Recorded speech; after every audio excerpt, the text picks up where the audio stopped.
Latter-day Saint Art. We are now being recorded, so I'll repeat that. I'm Warren Weiniger. I'm the chair of the advisory board for the Center for Latter-day Saint Arts. And it is a pleasure to welcome all of you for our discussion today, which we hope will be helpful, fun, and engaging. We will have three panelists with us today. Our first panelist is Dr. Benjamin Taylor from Bloomington, Indiana. He has served for the past 5 years as a judge for the Barlow Endowment, one of the largest international music competitions.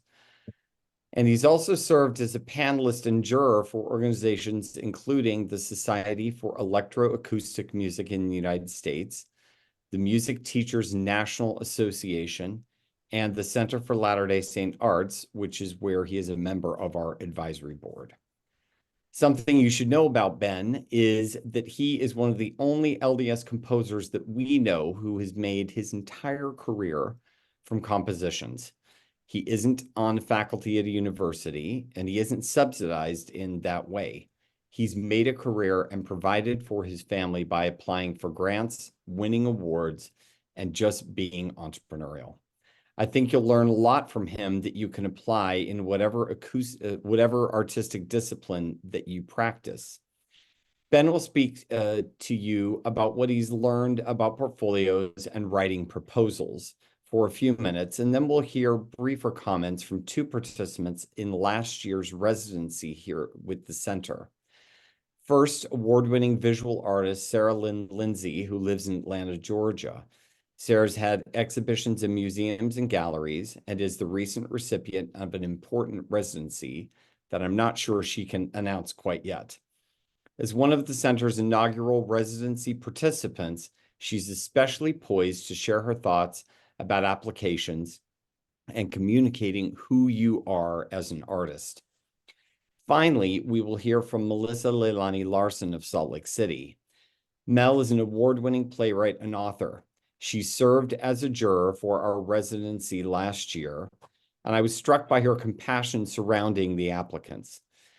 She might talk more about that today, but she mentioned to the jury that as a playwright, she's more than familiar with the frustration of applications and also sometimes being rejected in that process. Mel's one of the church's most important playwrights, and lately she's absolutely on a roll. 3 of her plays are being staged right now, which is quite unbelievable. Gin Mummy at Utah Valley University, Bitter Lemon at Plan B Theater, and Pride and Prejudice at Inspire Theater Company. And this production will travel to Wayne State Theater and the Grand Theater. We're not entirely sure if she's getting any sleep at all with all that's going on, but it's an honor to have all 3 of these experts here with us today. This is a series of discussions which is organized by the Center for Latter-day Saint Arts Advisory Committee. Our hope is that you will come away from this workshop with an inside perspective on the judging process and insights into how you can present your best self and your art when applying for contests, grants, or other opportunities. Ben will go first. He'll speak to us for about 20-25 minutes. And then Sara and Mel will offer some additional remarks of about 5 minutes each. As they're speaking, please make notes of questions you'd like to ask them. We want to leave plenty of room for the question and answer session. And if we run short of time, our panelists have agreed to answer the remaining questions by email, which we'll send you within the next few days. One more thing. After this session is completed, if you want to stick around, we're going to do something really fun. We have breakout rooms that we put together where you have been randomly assigned with other people into smaller groups. These are just to say hello, network, and get to know one another. We'll put everyone in groups, let you go for about 15 minutes, and then we'll shuffle you up again and give you another 15-minute time to mix with people. In the past, these have proven to be very effective and very interesting. So we hope that time permitting, you'll be able to stick around and go into these sessions. So with that, let's get started. Ben Taylor, welcome, and take it away. Great. Thanks, Warren. Yeah, hey, everybody. It's so good to see all of you. I know several of you, and the rest of you, I'm so happy to meet and get to see your faces if you're on video right now. Um, yeah, I'm in my home office. This is in Bloomington, Indiana. This is where I write my music full time. As Warren mentioned, I have the honor to support my family writing music. It's been a dream come true. Of course, I got a doctorate degree thinking, okay, I'm going to go teach at a university. That's what I want my career to look like. And during my doctorate, I quickly discovered, no, I don't want to be in academia. I don't want the drama. And, some of my professors write one piece every 7 years when they go on sabbatical. And I thought, no, I want to write music. And I've got 7 wonderful children, a couple of which are, on the other side of the house that you might hear in the background. A 15-year-old all the way down to a 9-month-old. So it's been, no, I'm sorry, she's 11 months. 11 months. It's awesome. Love being a dad, love being a career, and I'm happy to help any way I can to peel back some of the mystery of what the judging process looks like. And some of what I have learned personally. So I've sat on both sides of the table now as an applicant I tried to add up in preparation for this talk. I tried to go back in my email and start to add up, and it was just, it was ridiculous. Well over 100 different things I've applied for over the years, right? Very few of which I won or received. And that's okay. Yeah, I've sat on the other side of the table now and been a juror or a panelist for residencies, for competitions, for applications, and now I know much better what that looks like. So that's what I want to share with you guys. I hope this can be really practical and useful to you. And I'm a storyteller, so that's how I best learn, and that's how I'm going to teach you. So I want you to imagine that we are judging a competition right now, and we're the panelists, and we have 70 applicants. We have 5 spots, or 5 winners.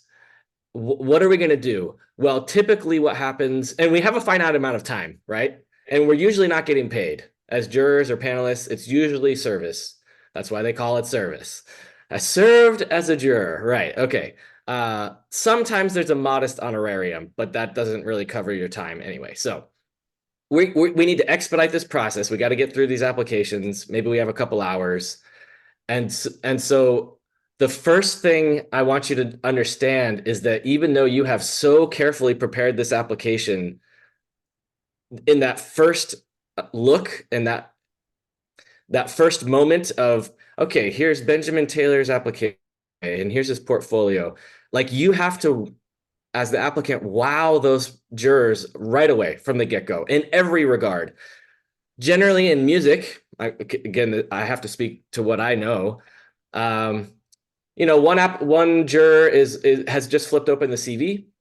Another one's taking a glance at the letter of recommendation or essays or whatever else might have been asked for. And perhaps the most important are the scores and the audio examples that the applicant submitted. And so usually an audio example is queued up, and everybody's kind of looking at their thing in silence and listening. And, of course, somebody's looking at the score, and 20 or 30 seconds will go by. And just in that amount of time, we've already got a gauge of where this applicant is. And there's 3 piles that generally get made. A yes, we want to hear more. We want to look at this more in depth. A maybe, and a no. No way. This person, no way, right? And you have to end up in that yes pile, because it is so rare that we, at the end of the day, at the end of 70 applications, go back to the yes pile and find that we need more, and have to go to the maybe pile. It's extremely rare. I've only seen it happen once, again, in my experience. And I know it's not always set up as piles of applications, but it is going to be some type of initial cursory looking at things to discover, what does the whole applicant pool look like, etc. Okay. And generally just a couple minutes. And so for us as musicians, it's so important understanding that to now guide the judges to what you want heard. What is your most impressive thing? If your piece starts with this really slow introduction, or even worse, we put the recording on and it's like silence, and then like you hear footsteps, and then you hear an audience clapping. It's like, oh my goodness, come on. Like, no, we don't have all day to sit here through your introduction to this recording. Like we got to get the music right away. And I will tell you, like, sometimes we're in hour 4 or 5. The Barlow has like 700 applicants every year, guys, for one prize. And I won't name any names. There are times when a judge will be sitting there and the example just got queued up and it's like 4 seconds in and they're like, no way, no. Or they've just opened the score and already seen so glaringly red flag. Like, for example, again, in music, the way that the composer has presented themselves is so unprofessional. They don't have any type of like preface note or title, or it's just the first page is the first page of music. Big red flag. Nope. Okay. So you want to steer us to what you want us to see. And again, in music, that means giving them an excerpt. It often will look like this. I will show you an example of a competition that I entered. So there's the first page of the score. The judges see right away, okay, perfect. He wants me to just hear 2 30-second excerpts. And of course, in the audio file, it also said, leaving white excerpt number 1 begins at this measure. Oh, and I should have shown you that in the PDF there, on that page, it's also marked as excerpt starts here, right? So it's just super easy for the judges to quickly find, what does he want us to hear? Perfect. And acknowledging, I mean, when you do that, you're showing that you understand that they're not going to sit there and listen to your 16-minute orchestra piece. There's no way. And you submitted 3 works. Like, they don't have 45 minutes to sit there and listen to your music. No way. Or your film. Or again, we artists that are bound by time perhaps at a slight disadvantage to others. But reading that play or reading that novel or whatever the case may be in your discipline, we've got to get them to something, so that we want to get on that yes pile. And the way we get on that yes pile is, I want to hear more. This looks really interesting. I'm wanting to hear more. Whereas the maybe and no piles are like, or even I've heard enough, not interested. Okay, I have 4 words that are important to me when I'm judging that might help you guys. Here they are. Because I get asked all the time, and I think about this too, is what are the judges looking for? And they all start with the letter C, which is kind of nice. Competency and clarity. So you got to show me that you know how to write for whatever you're writing for, in the case of music, that you're competent, you understand what this instrument can and can't do, that you're very clear in your presentation of your art, which again, in our case is that audio example and that score example.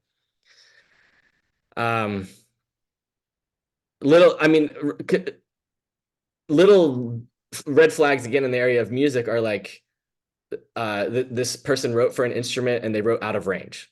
The instrument literally can't play those notes, but they could in the computer playback. Oh yeah, right, okay. But in real human life, they can't. Or like, I already talked about the front matter, or the audio example that doesn't start with music and instead starts with something else. That's the kind of thing in competency and clarity. Then the other side of it, because I feel like those are pretty objective. They're not. There's not a lot of individual taste wiggle room there. And so on the other side for me is craft and creativity. So my other 2 words, craft and creativity. And here I'm looking for something that moves me. That could be intellectually, it could be in my gut, or preferably both. That you've given me something that I'm like, oh, not only is that stimulating intellect, that is either gorgeous or profound or compelling or whatever word you want to put here that makes me like, ooh, I really want to hear more, right? Um, that craft and creativity. Another friend of mine uses the word novelty. You know, if you can give me something that I've never quite heard or seen presented in that way, all the better, right? Um, and yeah, this is going to look a little different for each person, each juror, and that's fine. That's why we have more than one juror, right? That different things are going to resonate with different people, or even that day. You know, it's so funny how hunger and fatigue and different things play into the jury process when you're listening to works. Um, so much is done virtually. So you're not actually in the same room as any other jurors, and you're using some kind of rubric. Everybody's using the same type of rubric and trying to come to some consensus of who should be awarded, or who should be given that grant or opportunity. And so there's so many different things coming into play, and that's why you've got to give us the best, right? Like in every single way.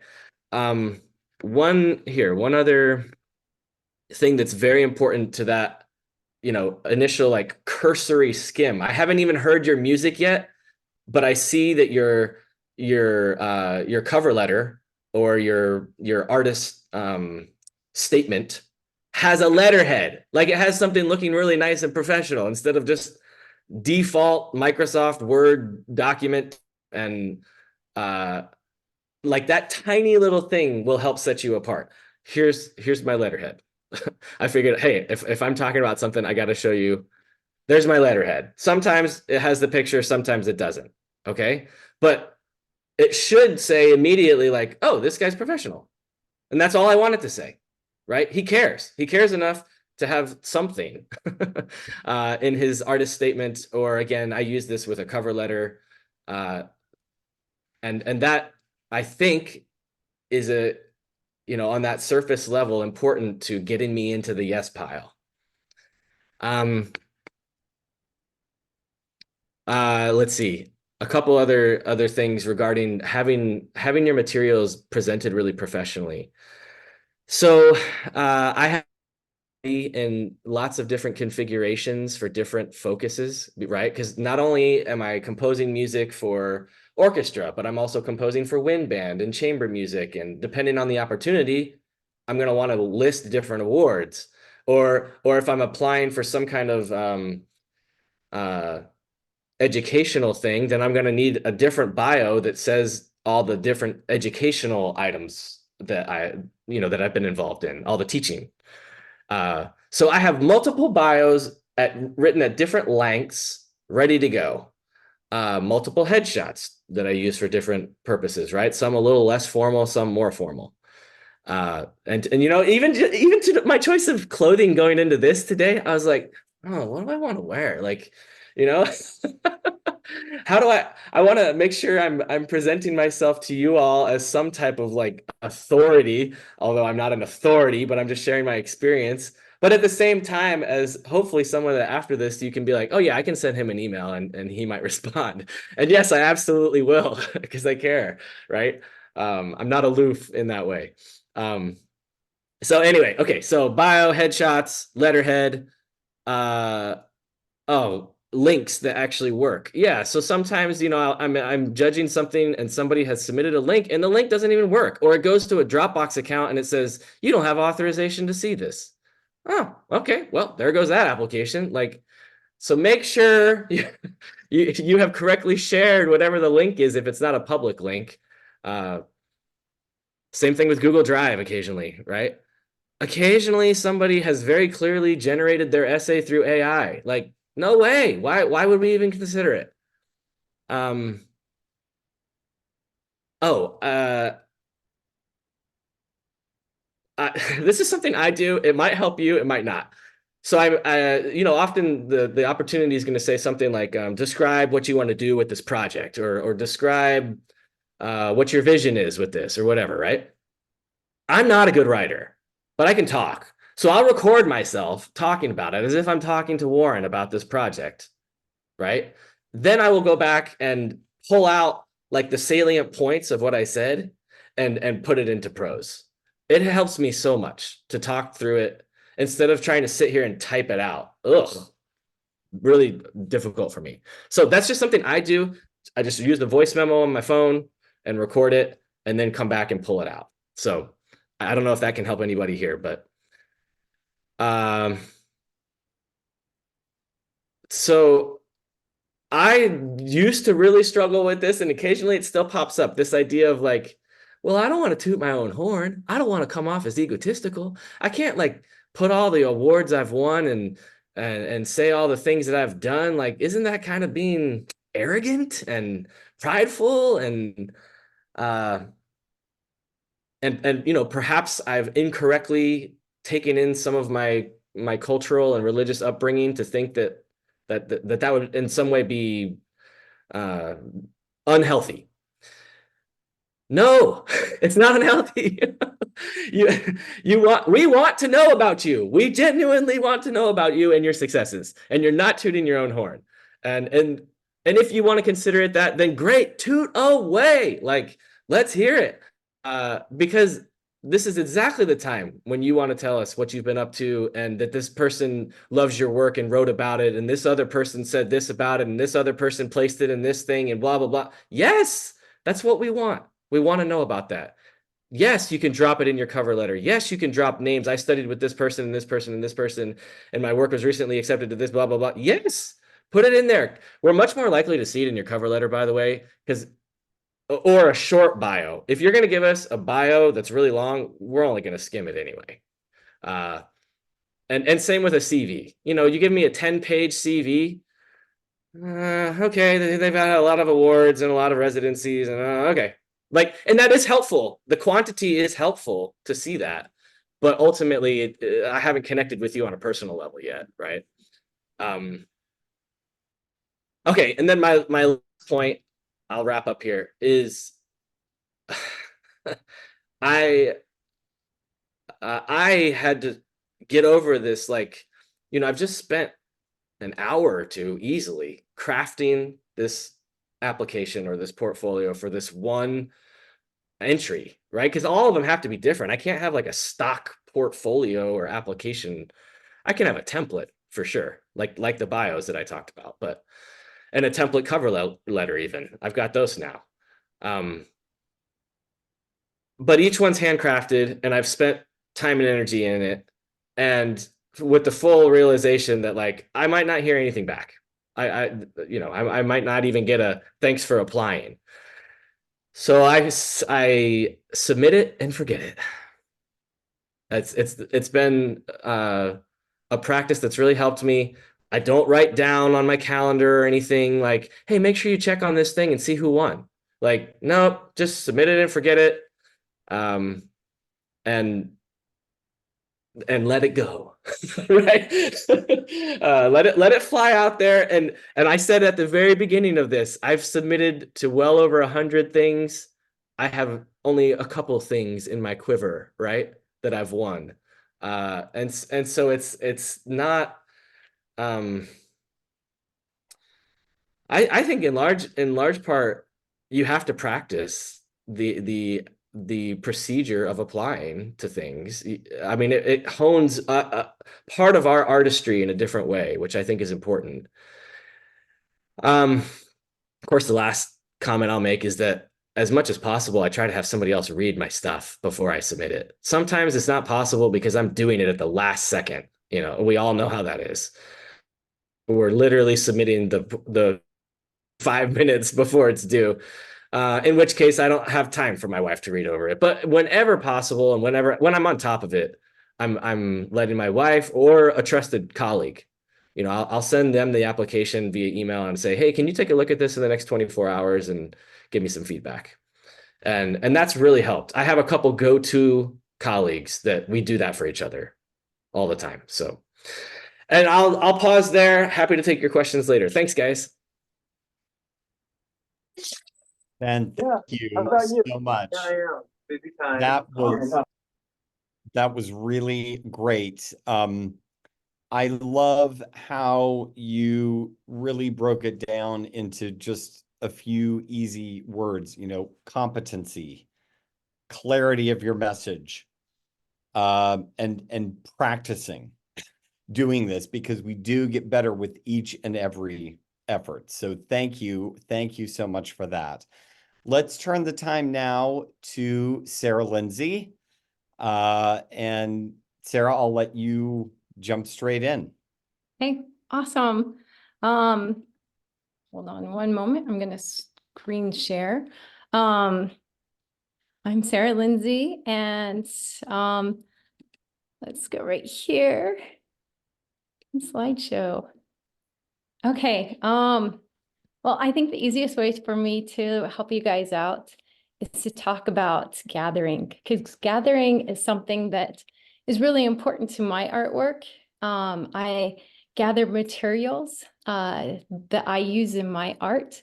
And so I'm going to help you guys learn how to gather things also to help you talk about your projects better. And not all of you are visual artists. There's all different kinds of artists here. But hopefully this is applicable to all of you. So one thing that I do is I write in my journals quite a bit. I'm gathering resources and not resources, but I'm gathering my thoughts together.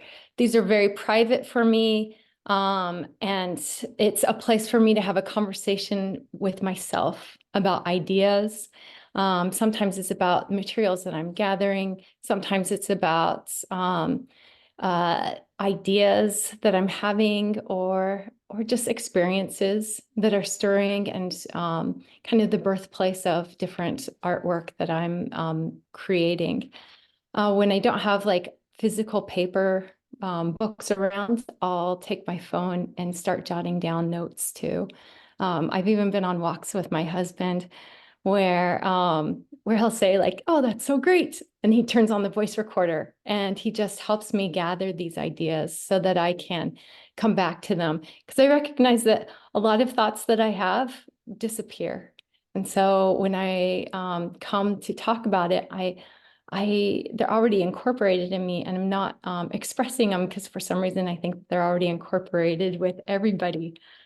Here's a side of my studio. It's my mudroom, and I have a chalkboard in there, and it's really in real time of things that I'm thinking of. This is actually a picture I took of today, and I have 2 titles of some works that I'm working on, and so that I don't forget them, and so that I could kind of wear them for a while, I'll put down the titles or just ideas. And right, these ones are 2 titles with just some of the materials that I'm using for them and how it relates, so I could kind of let it sit and rest on me for a moment.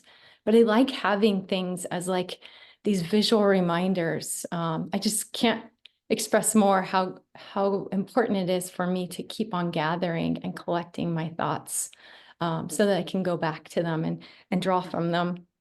And then I do have like, I keep everything in Google Docs.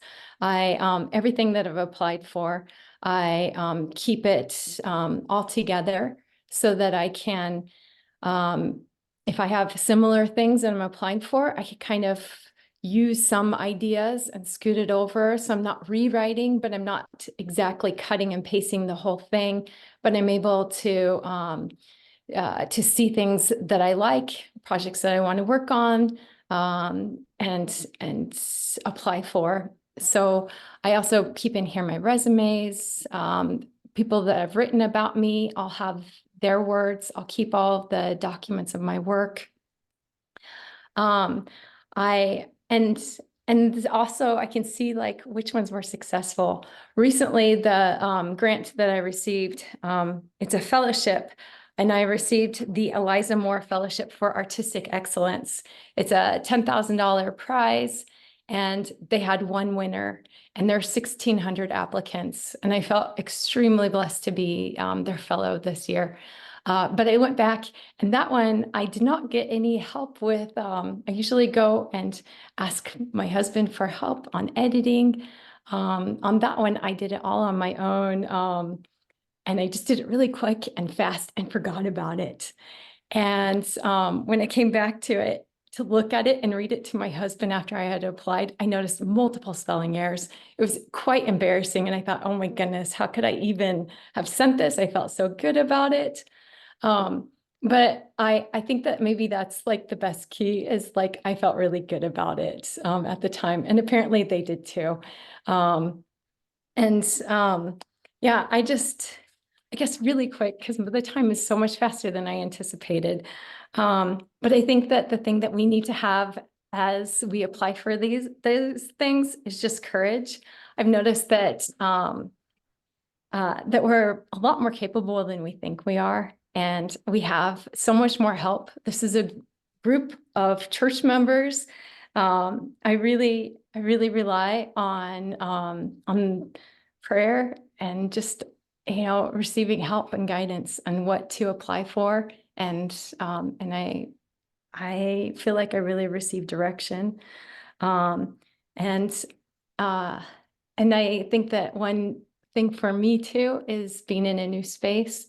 If I look at other artists that I admire and I peek on their resume, I'll see what things they're applying for, so that I can kind of piggyback off of their career of like, well, what is it that's working for them? And so I'll look at their places too, so that I can advance my career in a direction that I think would be good. But I think I'm quickly already out of time. But thanks. Oops, and I'll stop my screen share. Thank you so much, Sara. That was really great. I love these concepts of gathering courage at the same time. I think that those are really, really important concepts. And as we do that, I think we're all better in whatever endeavor we do. Thank you so much. We'll now hear from Mel. Excited to hear what you have to say. Please take it away. Oh, sure. Okay. Hi, everybody. My name is Mel. I'm a playwright, sometimes a screenwriter, sometimes a marketing copywriter. I'm in my office, my day job office, and maybe if I'm going to say something to all of you as artists right off the bat, which probably has nothing to do with what we're actually doing, is there's no shame in having a day job. It doesn't mean you're a failure in any sense at all. It took me a really long time to learn that, and I kind of wish someone had told me in grad school that there's nothing wrong with like wanting to support yourself and be able to afford rent and still be an artist. It doesn't, anyways, I just think that's important. So we are in the midst of what I like to call rejection season. So the year is, for playwrights, divided into two significant seasons, and that is the mission season, when a lot of theater companies and workshops and residencies are open and you can submit to them. And then we have rejection season, which is when you get happy little emails that say you are not selected for things. It's my favorite time of year. It matches the seasons. I kind of wish someone would have thought that through a little bit more. So I've been I can relate to what Ben was saying about applying to literally hundreds of opportunities, and I think the process of applying for things is really important. And I think you want to think very specifically about each opportunity that you're considering and look at the parameters. I think sometimes folks will just do something that Ben mentioned, which is like create a template, write up your bio, a cover letter, everything is just like the same, and they will just submit it blindly to things. And you can't, it's not a wise way to do things, because the competitions will remember. And if you send your packet to a competition that doesn't match the parameters, they'll remember you in a way you don't want to be remembered. So I think it's really important to look very closely at the parameters for an opportunity, for a residency, for a workshop. These are all opportunities to network and to improve your work and to make yourself grow as an artist, and also to increase and improve your body of work. But you don't want to be rejected right off the top for an arbitrary reason. So for example, as a playwright, if I'm writing a musical, I'm not going to submit that to opportunities that are not for musicals. And that seems really basic, but it happens all the time. So you want to look very clearly and carefully at the parameters for an opportunity, and you want to make sure that it fits what you want to do with your work, and that you're a good fit for what they are looking for and for what you want to accomplish. You need to own both the flaws and the strengths of your work when you apply for things, if that makes sense. So I think you need to think about residencies and as an opportunity to, as I was saying, to improve your work. Often you might be asked, why do you want to be here? Why do you want this opportunity? Why should you have this opportunity over the other 12 to 1,500 people that are applying? And I think you need to be really clear about how you can use this opportunity and these resources and this time to improve your work. And so normally what I would do is, with a play, is say, this is something that I want to improve, and these are the 3 to 4 bullet points that I'm looking to work on to make this play better. And be very clear and concise about what you want to do. Bullet points are actually really great. Oftentimes opportunities will give you word limits, and I would say embrace those. And if they don't, err on the side of brevity. Because you want to demonstrate that you are confident about your work, but you also want to be open to constructive criticism and to improvement. On the other side of the table, as being a juror, there are a lot of factors that go into the creation of rejection season. There are a lot of factors that go into selections. There are a lot of rejection is hard. It can be really hard, and you don't want to take it personally. I feel like sometimes there are very, very pragmatic reasons for certain works to be chosen and certain works to not be chosen.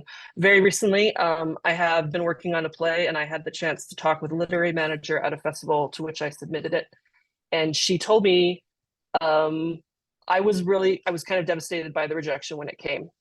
And she told me that it was actually for a very pragmatic reason that it wasn't selected. She said, "Oh, everyone loved your play.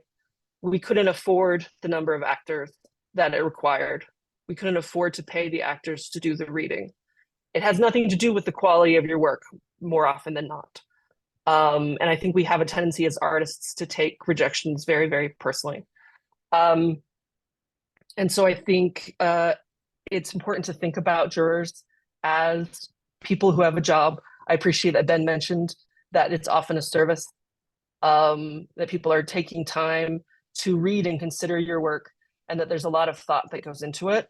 And I think that's important to remember. And yeah, time goes really fast, so I probably should be done. I'm just gonna talk for a while. I'm gonna stop. Well, Mel, we're going to give you more chances to talk. That was really, really wonderful.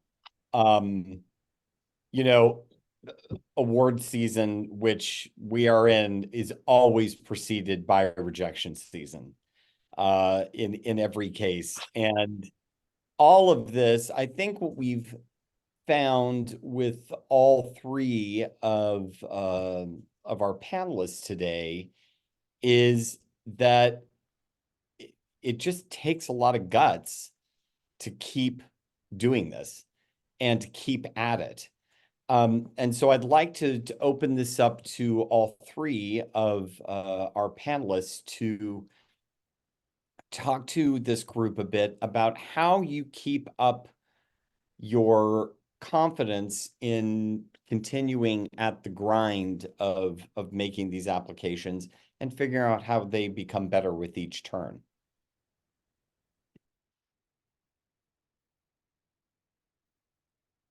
Who'd like to take it? I'll say something. Sarah, please. Actually, when I lived in Utah, my background is that I've been a mother for like 20 years. I have 6 kids. And so I had a huge break between really being full-time art and a mom. So when I went to Utah, I was actually super prepped and super courageous going to graduate school, and I applied for everything. And I had a great advocate, and it was my husband. He's an artist as well.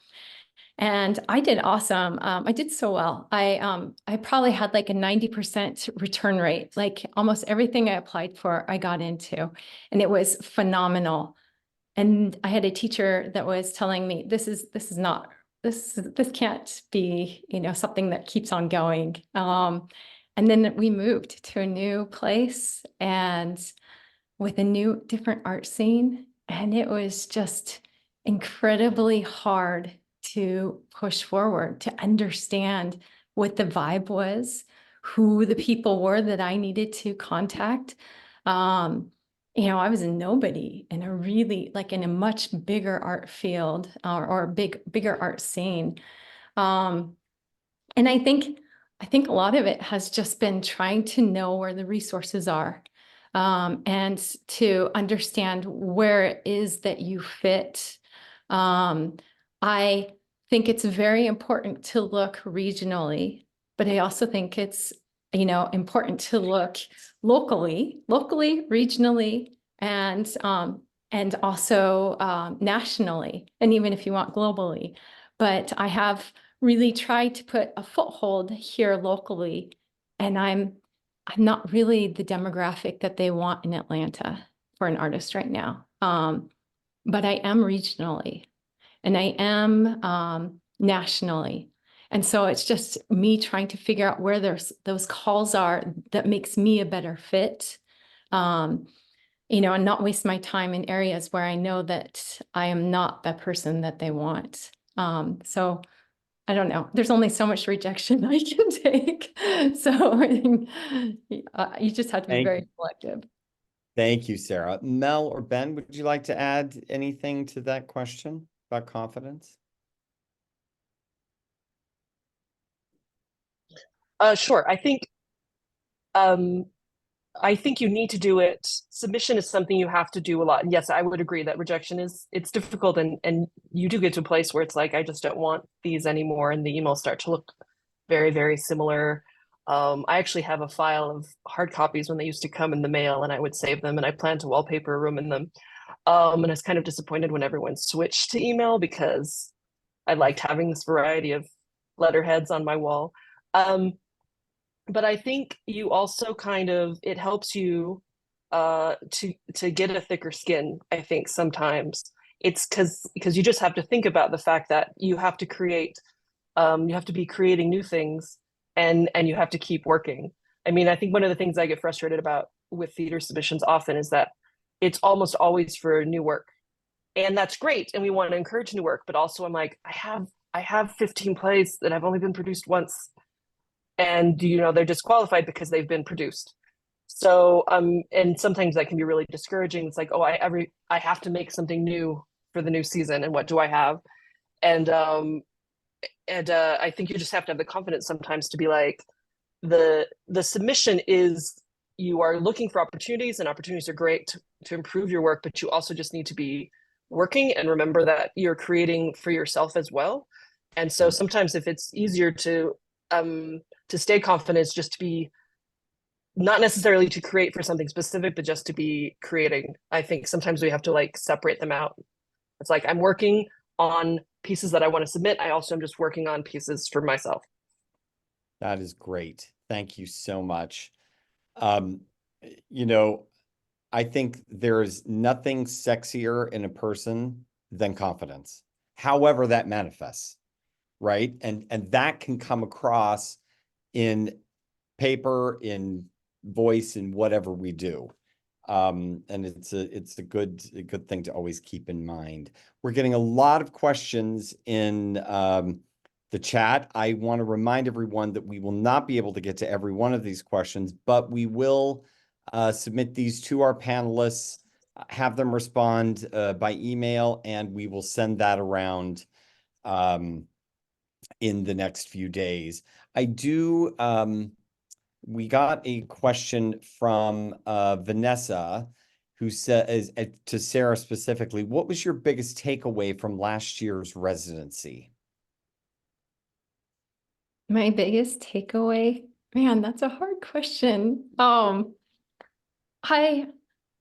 loved being around like-minded people. It was amazing to be with this group where I could discuss ideas, where we could support each other. It was such a fantastic place. And it wasn't just the residents, but it was the whole organization. You know, it was like we formed this little group of being cheerleaders and having cheerleaders around us. And I walked away with so much confidence. I think that's the greatest thing that the residency gave me.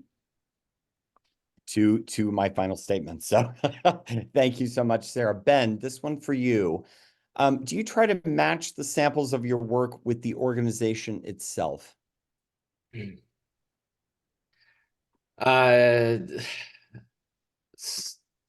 Yes, in that whatever, I mean, it depends on what the opportunity is. So, okay, so if it's a residency like we were offering, like the LDS Center for the Arts was offering, I'm probably going to try to show breadth of capability and competency and creativity. So, you know, several different types of my output. You know, I do electronic music and I do music for orchestra, and I do yeah, I'd probably do something in the chamber music realm too. Okay, there we go. And to try to show breadth, because I think that is important.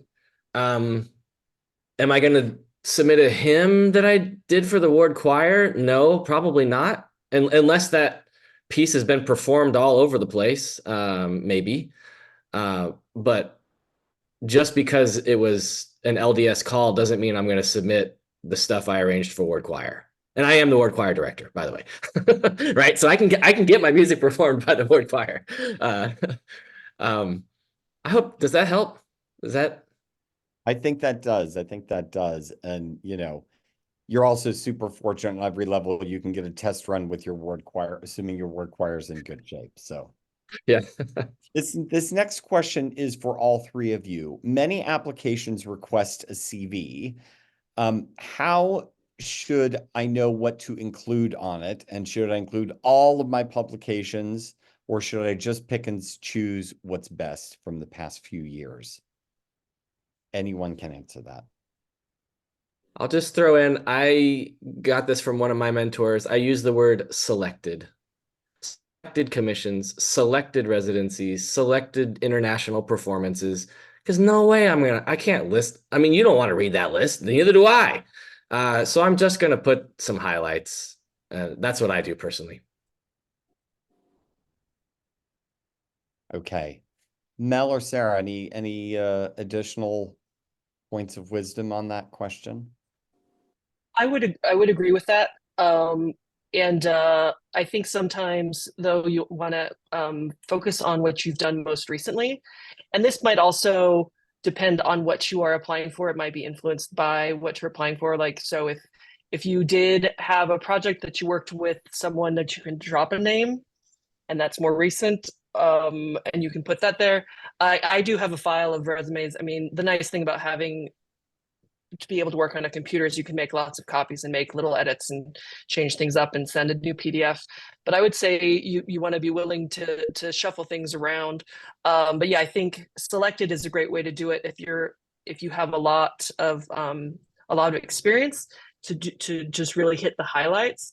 If you are just getting started, I think it's great to include things. The more recent should be at the top. But yeah, I would agree with what Ben is saying. Very, very practical information.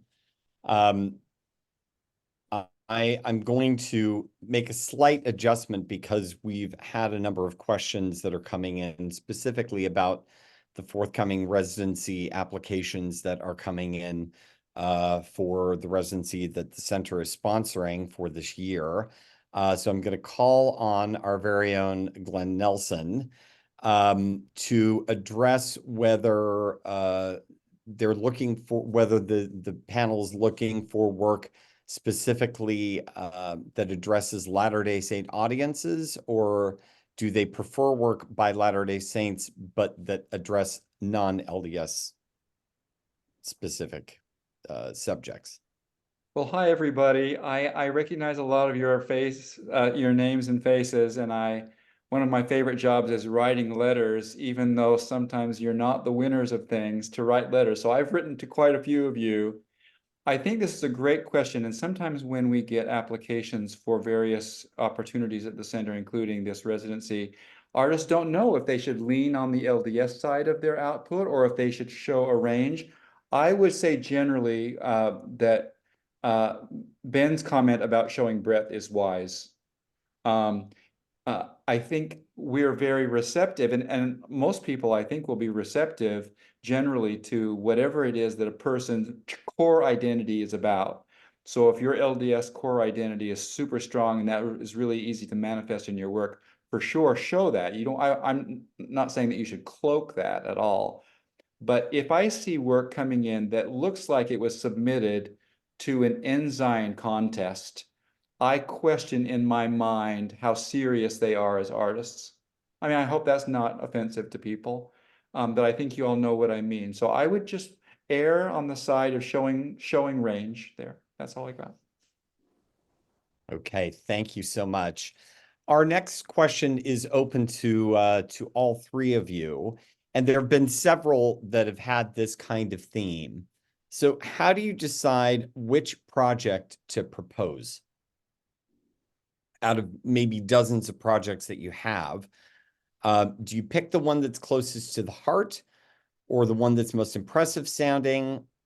Is it better as a writer to propose starting something from scratch or completing something you already have in motion?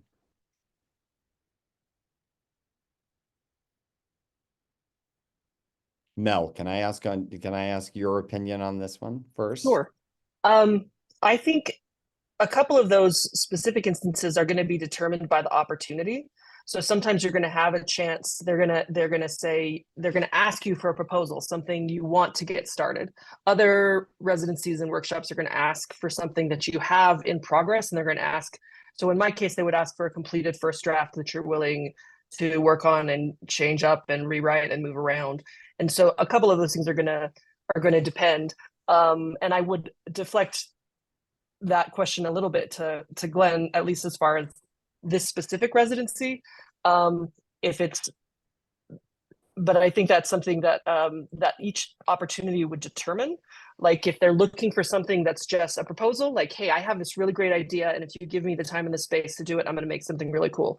Or a lot of opportunities are like, what are you working on? I've got this. I've been working on this for the past 3 years. It's really cool. It just needs new eyes on it. So I would say that it kind of depends a little bit on the opportunity. I think if you have something that is just really close to your heart and you're really working on it, and it's what is in your brain, it's at the front of your brain, it's like kind of taking over everything, and you just need to be working on it, then yeah, that's what you would submit, and that's what you know the best that you're working on at that moment in time. But I think you really want to look at the parameters when you're applying for things and see what'll be the best fit. Because sometimes the best thing for you to be working on might not be the best thing for you to submit might not be the thing you're working on right at that moment. And for me, as a writer, it's good to have several things going on to take some space away so that one piece can percolate and I can work on something else. I can come back with fresh eyes and look at that other project. So yeah. Great. Sarah, Ben, would you like to add anything to that question? Okay. Glenn, would you could you also respond? I know that that wasn't specifically about our residency, but some of the participants here in this conversation may be interested in that. Is there anything you would like to add to that question about what to include? Well, Mel was right on as far as our parameters. Just read through it carefully. It'll ask you, what project are you working on? And I think one of the questions we're asking is, how would being in New York at a specific residency impact that? How would it help that? And I think the last time, the first, the last residency, I think the jurors spent a fair amount of time trying to pitch and trying to match New York City to the project. Some people said, oh, I need to come there to do a specific thing, and this is just right. And so we said, oh, that really makes sense. We can really be helpful. So I would say, just generally speaking, really read the parameters closely. And please don't wait until 11 o'clock at night on the day that it's due. That's only going to shortchange you, and you're going to miss the things like parameters. That's the stuff that you're going to miss. Yeah, very, very well said. I'm not one who's applied for many different grants or projects of this sort, but I've been on the juror side, and it always comes through when you've given this some thought and you've really read what the notes are and what you're trying to do. And I think that Glenn's final statement is absolutely essential in how you present yourself. If it's your one shot, go in with confidence, make sure it's clear. Coming back to what Ben was talking about, that clarity, your competency, making sure that there's novelty or something new that's going to be exciting to those that are making the decisions. You want to be in the yes pile. And, if Sara, you said that there were 1,600 applications, right, to this one residency and a fellowship, and you got it.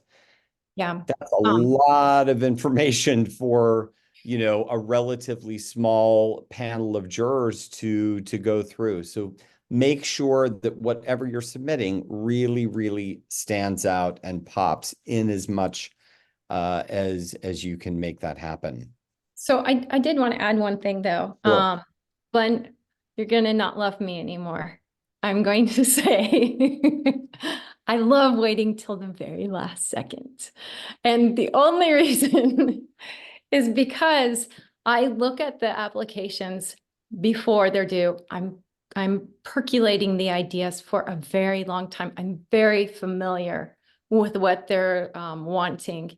And I will take up until the very end to apply because I am writing, thinking, I'm getting my best images in. And like just recently, this last week, I made 2 artworks that were brand new just for this one competition that I really, really want badly. And I find that I'm motivated by a lot of these opportunities. And so I will have it string it out as long as possible so that I can get every last little bit into that application. And so I'm not a procrastinator. I'm just really trying to figure out how I can beat the system. So I do wait till the last hour. Sara, I think you've actually described so many artist brains right there. I think it's not uncommon that really creative thinkers, they're letting all these ideas distill in their minds and figuring it out. And it is that sudden burst of okay, I've got to do this right now, that really sometimes solidifies and pulls everything together. I have a dear friend that worked with John Galliano at Christian Dior in the 90s, and they would be maybe 5 or 6 days away from the runway show, and they hadn't made one garment yet, not one. And Galliano would just have this burst of inspiration, and everybody's working their tails off to get a show together, and they pull it off every time. So, you know, even at the highest level where, you know, major financial consequences can happen, that is a process that is not uncommon. So don't beat yourselves up if you do wait to the end. Just make sure it's really good. We're going to wrap up. I want to thank Sara, Mel, and Ben for all of the information that has been shared today. This has been truly a feast for all of us to partake in. So many great bits of wisdom and really practical, important information have been shared. We are going to shift you now into breakout rooms, and that will be put together by our support team that have already sorted you into different groups, and will move you into those breakout rooms. That'll be 15 minutes. And then we have to bring you, because of the capacities of Zoom, we bring everybody back into the main room, and then you're mixed back up and put into breakout sessions. So for those that can stay, we really hope that you will stay. And I'd also like to give you a save the date for our next conversation from the advisory board, which will be Thursday, May 2nd at 11 a.m. Mountain Time. Our subject in that session will address cross-disciplinary collaborations, and that's going to be with the poet Steve Peck and the visual artist Jackie Leishman. So you'll get further details about this in the coming weeks. But we are really, really grateful for everyone that joined today. This will conclude the formal portions of speaking. So to Sara, Mel, and Ben, thank you so much for your participation. And we hope that everyone will make some new connections and see the value of this particular group as you move into your breakout sessions. From me, Warren Weiniger, thank you.